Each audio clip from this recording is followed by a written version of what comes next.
Hello class 11, this is the final part of lesson number 4, that is the fifth part, and we are going to talk about other types of economies, and we will also discuss about some regional and global groupings. Okay, so first of all we are going to see the other types of economies. The first is simple and complex economies.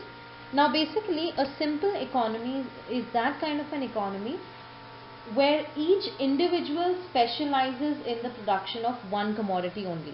That means the people are involved in different activities. Actually, they are involved in different individual activities. Like one person is weaving the cloth, the other is growing wheat, maybe another one is making utensils, and someone else is making tools and equipments. Okay, so in this case what happens is that specialization of labor is based on simple division of labor. Okay, so different people produce more than what they require for their own consumption. Okay, and plus for the purpose of trade and surplus. So basically here people are producing individually. Okay, next is complex economies. Now complex economies are found in the modern kind of economy, that is today's economy. You will find that to produce one thing, many people are engaged in many activities to produce that one thing. Okay, so in this economy there is a high degree of specialization, complex division of labor and mutual dependence.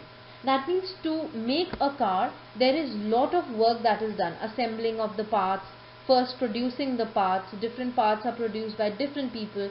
So the motive is to produce one commodity, that is a car, but lots and lots of people and activities are involved and everyone is mutually depending upon each other. Okay, so the task, each individual is performing one task to finally reach to produce a commodity. So this is complex economy. Next is closed and open economies. Okay, now in this we'll see closed economy first. So closed economies, these economies are defined as an economy which does not have any economic transaction with other countries of the world. That means they are closed to import and export of goods and services with other countries. Okay, whereas open economies are those economies which are willing to do export and import, that means economic transactions with the other countries of the world. So basically today's modern economies, all the modern economies of today, they are open economies. Okay, so for example India is also one of them. So this is closed and open economies. Next is agricultural and industrial economies. Now what is an agricultural economy? Basically agricultural economies, an agricultural economy is that economy which is primarily engaged in agricultural activities. That means majority of the labor force in this kind of an economy is engaged in agriculture. Okay, so here the contribution of the agricultural sector in the national income of the country is very high. Okay, and majorly the population is living in the rural areas. The agricultural work is carried on by the farmers, and those farmers are the family members itself. Okay, and mostly you will find an agricultural economy in the underdeveloped countries, whereas industrial economies are those economies which are primarily engaged in industrial activities. Okay, so here agriculture is not the main source of livelihood, it's not giving high national income. Instead industrial sector is the major source of employment in this economy, and also a major share in the national income is from the industrial sector. And developed countries are a part of the industrial economies, they have industrial economies. And also the people of this kind of an economy, the major part of the population lives in the urban areas. Okay, now we are going to see the regional and global economic grouping. Now there are 5 things in this that we are going to see very in brief, and to go into detail you can open your books to page 65, 66 and 67, where you can read about the regional and global economic grouping. Okay, so basically these groupings are done to seek or to consolidate economic, social and political relationship with each other. That means different countries would like to cope up with each other economically, politically and socially.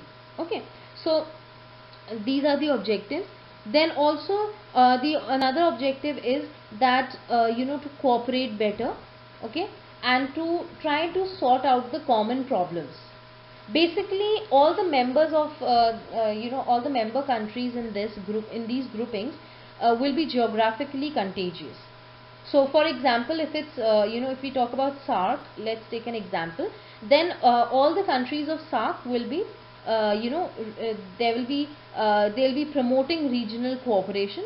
They'll be pretty close to each other so that they can have close relations, okay, and easy to understand each other's situation.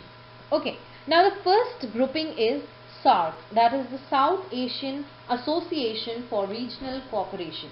Okay, now basically this was founded on 8th December in the year 1985 with 7 member countries, and the 7 member countries are India, Pakistan, Sri Lanka, Nepal, Bangladesh, Bhutan and Maldives.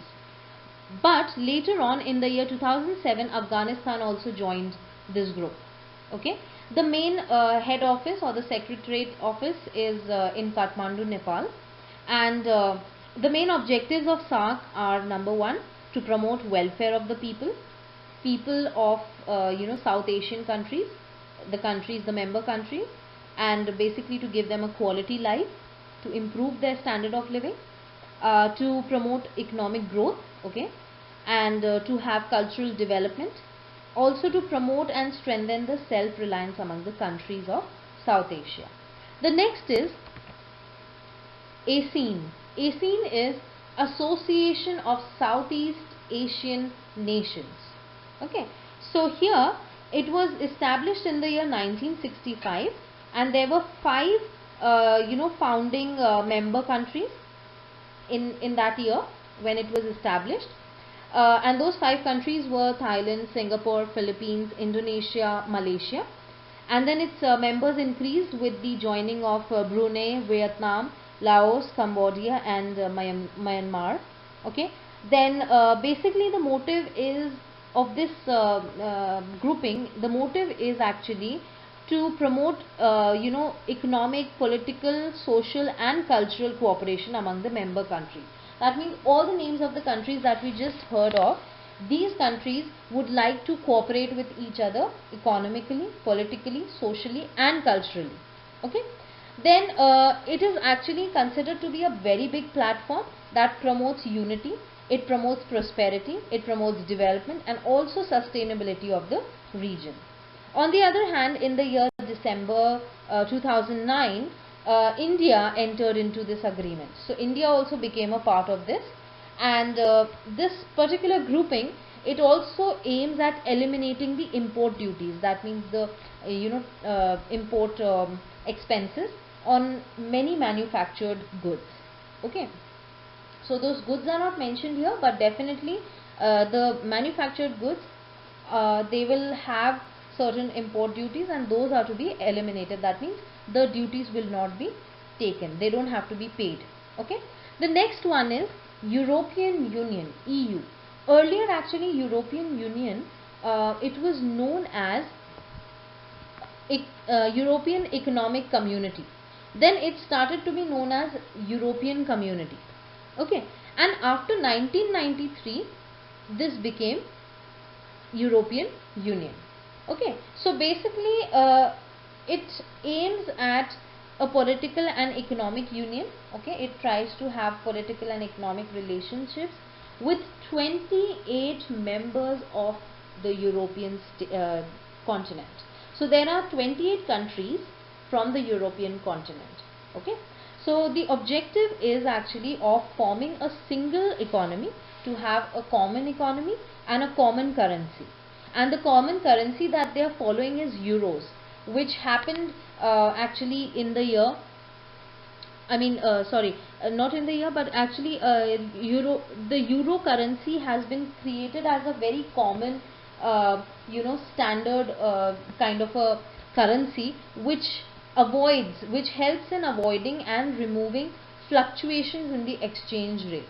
That means the changes that keep happening in the exchange rate, this currency helps in removing that problem.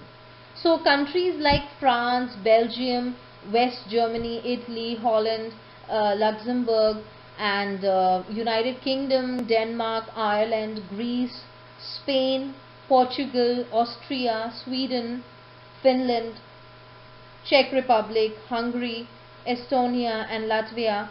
These are all examples of countries which are a part of the European Union. Okay. Well, anyway, in the year 2017, basically United Kingdom left this group, or in other words we can say United Kingdom left the European Union in the year 2017. It cancelled its membership with them. Okay, the next one is the group of 8, which is known as G8. Okay, so basically G8 was earlier known as G7 because there were just 7 member countries, and those countries were United States of America, Britain, France, Germany, Italy, Canada, and Japan. But then later on Russia joined them in the year 1997, and then it started to be known as G8, that means the group of 8. Okay, so these G8 countries have actually decided, and they've actually pledged to collectively coordinate. To coordinate what? Their economic policies with the help of proper management of exchange rates, that means the currency rates, and interest rates. Okay, so they are also trying to coordinate their economic policies so that employment can also be generated across the 8 nations. Also, the G8 countries have tried to promote democracy as their priority. As a part of their policy, they have also tried to give priority to democracy. Okay, Russia has left the group, and because Russia has left the group, again this group of 8 has converted into group of 7, and it is known as G7 again. It has been reverted to G7. Okay, and the last grouping is the group of 20, which is G20. So different countries are a part of this, and it was actually this G20 is just an expansion of G8. So because more countries gathered in and more countries became a part of G8, so it became G20. So G20 is just an expansion of G8, which was created in the year 1999. Okay, so the member countries consist of some individual countries like